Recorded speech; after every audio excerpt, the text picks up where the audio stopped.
열왕기하 4장. 과부가 엘리사에게 도움을 요청하다. 예언자의 무리에 속한 한 사람의 아내가 엘리사에게 와서 말했습니다. 선생님의 종인 내 남편이 죽었습니다. 선생님도 아시듯이 내 남편은 여호와를 잘 섬기던 사람이었습니다. 그런데 내 남편이 죽자 빚쟁이가 찾아와 내 두 아들을 데려다가 종으로 삼으려 하고 있습니다. 엘리사가 대답했습니다. 내가 어떻게 하는 것이 도움이 되겠소? 당신 집에 무엇이 있는지 알려주시오. 여자가 말했습니다. 가진 것이라고는 기름 한 병이 전부입니다. 엘리사가 말했습니다. 이웃 사람들에게 가서 빈 그릇을 있는 대로 빌려오시오. 그릇을 조금 빌리지 말고 많이 빌리시오. 그리고 당신은 두 아들만 데리고 집에 들어가서 문을 닫으시오. 그런 다음 빌려온 항아리마다 기름을 부어 채워지는 대로 옮겨 놓으시오. 그 여자는 엘리사 앞에서 물러난 뒤 아들들만 데리고 집으로 들어가 문을 닫았습니다.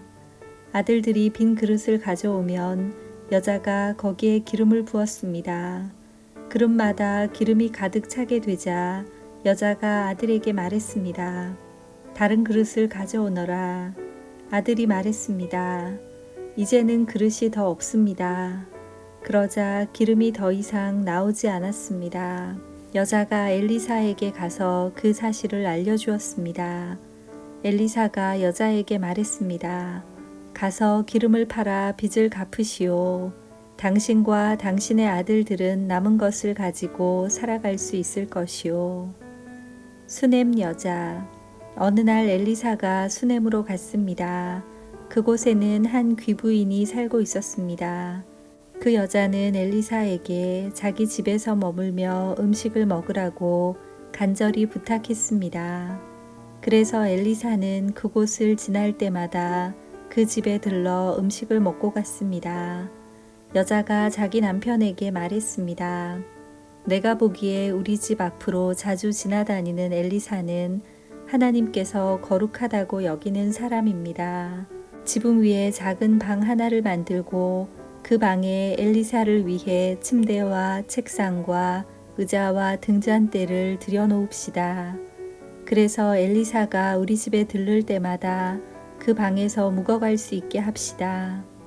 어느 날 엘리사가 그 여자의 집에 와서 그 방에 들어가 쉬었습니다. 엘리사가 자기 종 게하시에게 말했습니다. 수넴 여자를 불러오너라. 게하시가 수넴 여자를 불러왔습니다. 그녀가 엘리사 앞에 섰습니다. 엘리사가 게하시에게 말했습니다. 여자에게 이렇게 말하여라. 보시오, 당신이 우리를 위해 이렇게 세밀하게 준비했군요. 내가 당신을 위해 무엇을 해주면 좋겠소? 왕이나 군대 사령관에게 부탁할 것이 있으면 말해보시오. 여자가 대답했습니다. 아닙니다. 나는 내 백성과 함께 살고 있으니 별 어려움이 없습니다. 엘리사가 말했습니다. 그렇다면 저 여자를 위해 무엇을 해주면 좋을까? 게하시가 대답했습니다. 저 여자는 아들이 없고 남편은 늙었습니다. 엘리사가 말했습니다. 여자를 불러오너라. 게하시가 다시 여자를 부르자 여자가 문간에 와서 섰습니다. 엘리사가 말했습니다. 내년 이맘때쯤에 당신은 아들을 품에 안고 있을 것이오. 여자가 말했습니다. 아닙니다. 하나님의 사람이시여. 당신의 여종을 속이지 마십시오. 그 여자는 엘리사가 말한 대로 임신하여 그 다음 해에 아들을 낳았습니다. 아이가 자랐습니다. 어느 날 그 아이가 자기 아버지에게 갔습니다. 그의 아버지는 곡식을 거두는 사람들과 함께 있었습니다. 아이가 갑자기 자기 아버지 앞에서 외쳤습니다. 아이고 머리야, 아이고 내 머리야. 아버지가 종에게 말했습니다. 이 아이를 어머니에게 데려가거라. 종이 그 아이를 그의 어머니에게 데려갔습니다. 아이는 낮 12시까지 어머니 무릎 위에 누워 있다가 죽고 말았습니다. 어머니가 아이를 안고 올라가 하나님의 사람이 쓰는 침대에 눕혀 놓았습니다. 그리고 문을 닫고 나왔습니다. 여자가 자기 남편을 불러 말했습니다. 종 1명과 나귀 1마리를 보내주세요. 빨리 하나님의 사람에게 다녀와야겠어요.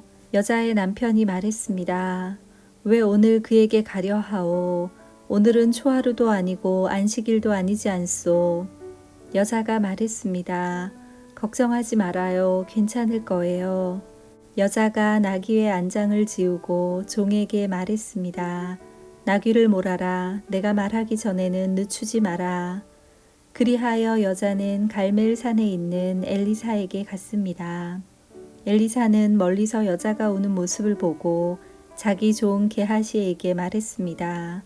저기를 보아라. 수넴 여자가 오고 있구나. 달려가 여자를 맞이하여라. 그리고 안녕하십니까?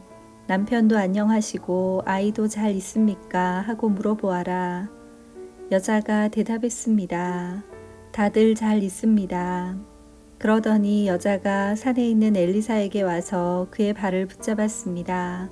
게하시가 가까이 와서 여자를 떼어놓으려 하자 엘리사가 말했습니다.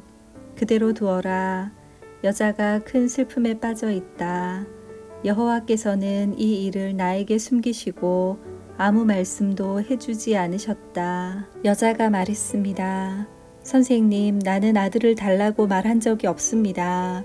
오히려 거짓말을 하지 말라고 말씀드리지 않았습니까? 엘리사가 게하시에게 말했습니다. 길을 떠날 채비를 하여라.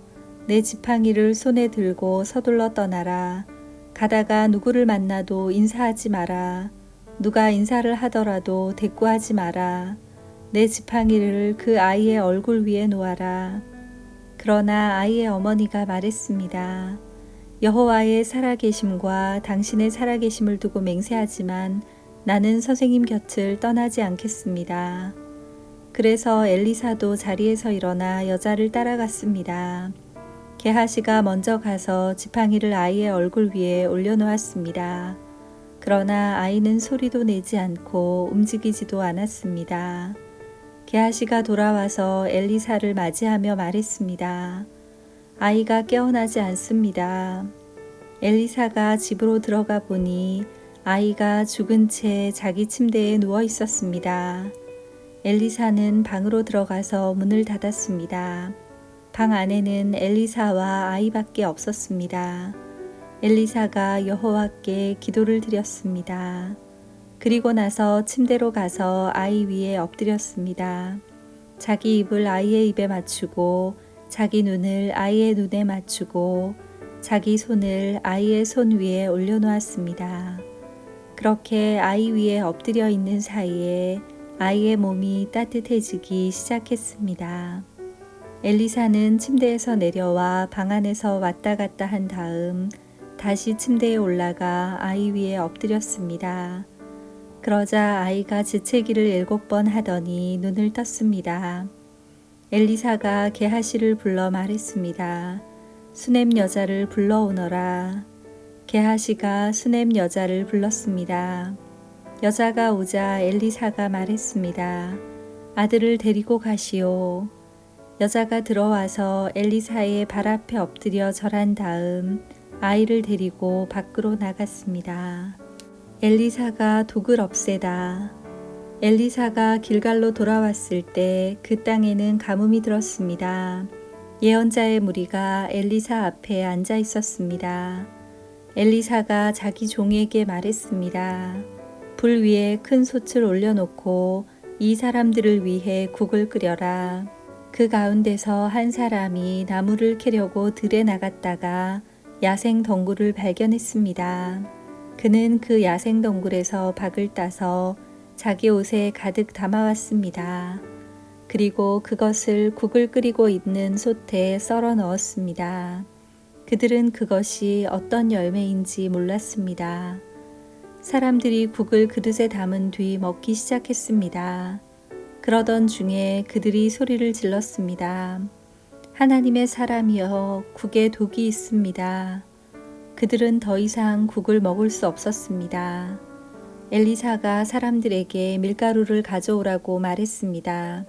밀가루를 가져오자 엘리사가 그것을 국에다 넣고 말했습니다. 사람들에게 국을 떠주어 먹게 하시오.